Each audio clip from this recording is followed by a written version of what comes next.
Hipokrasi dalam politik, Raya vs Najib. Hari ini kita menyaksikan satu lagi babak dalam drama politik Malaysia di mana ahli parlimen DAP RSN Raya dituduh sebagai hipokrit oleh pemimpin UMNO Datuk Muhammad Puat Zakarshi berkenaan dengan permohonan maaf Najib Razak mengenai skandal 1MDB. Dalam pandangan saya, tuduhan ini adalah gambaran jelas tentang betapa rendahnya moraliti dalam politik kita hari ini. Puat menyatakan bahawa Najib tidak dapat mengawal orang sekelilingnya dan ini dijadikan alasan untuk mempertahankan tindakan bekas Perdana Menteri itu. Tetapi adakah kita harus membenarkan individu yang telah melakukan kesalahan besar untuk melarikan diri dari tanggungjawab hanya kerana mereka tidak mampu mengawal orang lain? Ini adalah pemikiran yang sangat dangkal dan mengelirukan. Lebih malang lagi, Puat mengaitkan kesalahan Najib dengan pemimpin lain seperti Anwar Ibrahim, Mahathir Mohamad dan Muhyiddin Yassin seolah-olah ini adalah cara untuk mengalihkan perhatian daripada kesalahan Najib. Namun kita tidak boleh melupakan fakta bahawa Najib telah diadili dan didapati bersalah dalam kes 1MDB. Satu skandal yang telah merosakkan imej negara di mata dunia. Memang benar tiada siapa yang sempurna dan setiap pemimpin mempunyai cabaran dan kesilapan masing-masing. Namun, apabila seorang pemimpin mengaku salah dan memohon maaf, itu adalah langkah ke arah pemulihan. Raya mungkin tidak menjadikan Najib sebagai satu-satunya sasaran kritikannya, tetapi ia adalah penting untuk menegaskan bahawa tindakan pemimpin harus dipertanggungjawabkan. Bila Puat menyentuh tentang Anwar dan Anthony Loke, dia seharusnya sedar bahawa mereka tidak dalam situasi yang sama seperti Najib. Kedua-duanya tidak pernah terlibat dalam skandal yang sebesar dan selebar 1MDB. Yang melibatkan jutaan ringgit wang rakyat. Ini bukan hanya mengenai permohonan maaf, tetapi tentang keadilan yang sebenarnya. Akhir kata, biarlah kita ingat bahawa politik seharusnya berasaskan kepada integriti dan keadilan. Rakyat Malaysia sudah cukup bijak untuk menilai siapa yang benar-benar memimpin dengan prinsip dan siapa yang hanya berusaha untuk menyelamatkan diri mereka sendiri. Hipokrasi dalam politik, Raya vs Najib.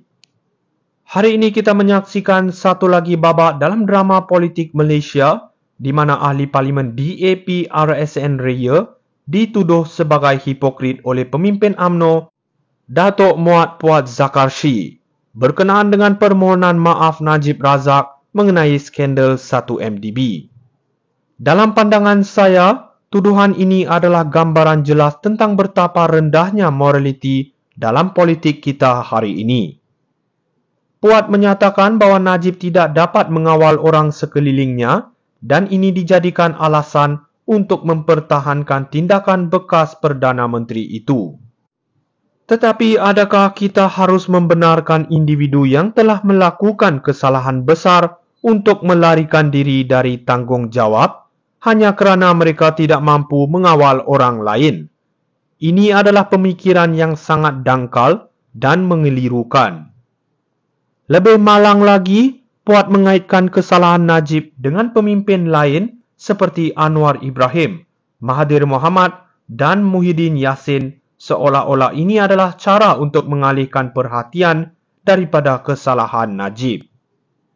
Namun kita tidak boleh melupakan fakta bahawa Najib telah diadili dan didapati bersalah dalam kes 1MDB. Satu skandal yang telah merosakkan imej negara di mata dunia. Memang benar tiada siapa yang sempurna dan setiap pemimpin mempunyai cabaran dan kesilapan masing-masing. Namun, apabila seorang pemimpin mengaku salah dan memohon maaf, itu adalah langkah ke arah pemulihan. Raya mungkin tidak menjadikan Najib sebagai satu-satunya sasaran kritikannya, tetapi ia adalah penting untuk menegaskan bahawa tindakan pemimpin harus dipertanggungjawabkan. Bila Puat menyentuh tentang Anwar dan Anthony Loke, dia seharusnya sedar bahawa mereka tidak dalam situasi yang sama seperti Najib. Kedua-duanya tidak pernah terlibat dalam skandal yang sebesar dan selebar 1 MDB, yang melibatkan jutaan ringgit wang rakyat. Ini bukan hanya mengenai permohonan maaf, tetapi tentang keadilan yang sebenarnya. Akhir kata, biarlah kita ingat bahawa politik seharusnya berasaskan kepada integriti dan keadilan. Rakyat Malaysia sudah cukup bijak untuk menilai siapa yang benar-benar memimpin dengan prinsip dan siapa yang hanya berusaha untuk menyelamatkan diri mereka sendiri. Hipokrasi dalam politik, Raya vs Najib. Hari ini kita menyaksikan satu lagi babak dalam drama politik Malaysia di mana ahli parlimen DAP RSN Raya dituduh sebagai hipokrit oleh pemimpin UMNO Datuk Muhammad Puat Zakarshi berkenaan dengan permohonan maaf Najib Razak mengenai skandal 1 MDB. Dalam pandangan saya, tuduhan ini adalah gambaran jelas tentang betapa rendahnya moraliti dalam politik kita hari ini. Puat menyatakan bahawa Najib tidak dapat mengawal orang sekelilingnya dan ini dijadikan alasan untuk mempertahankan tindakan bekas Perdana Menteri itu. Tetapi adakah kita harus membenarkan individu yang telah melakukan kesalahan besar untuk melarikan diri dari tanggungjawab hanya kerana mereka tidak mampu mengawal orang lain? Ini adalah pemikiran yang sangat dangkal dan mengelirukan. Lebih malang lagi, Puat mengaitkan kesalahan Najib dengan pemimpin lain seperti Anwar Ibrahim, Mahathir Mohamad dan Muhyiddin Yassin seolah-olah ini adalah cara untuk mengalihkan perhatian daripada kesalahan Najib. Namun kita tidak boleh melupakan fakta bahawa Najib telah diadili dan didapati bersalah dalam kes 1 MDB. Satu skandal yang telah merosakkan imej negara di mata dunia. Memang benar tiada siapa yang sempurna dan setiap pemimpin mempunyai cabaran dan kesilapan masing-masing. Namun, apabila seorang pemimpin mengaku salah dan memohon maaf, itu adalah langkah ke arah pemulihan. Raya mungkin tidak menjadikan Najib sebagai satu-satunya sasaran kritikannya, tetapi ia adalah penting untuk menegaskan bahawa tindakan pemimpin harus dipertanggungjawabkan.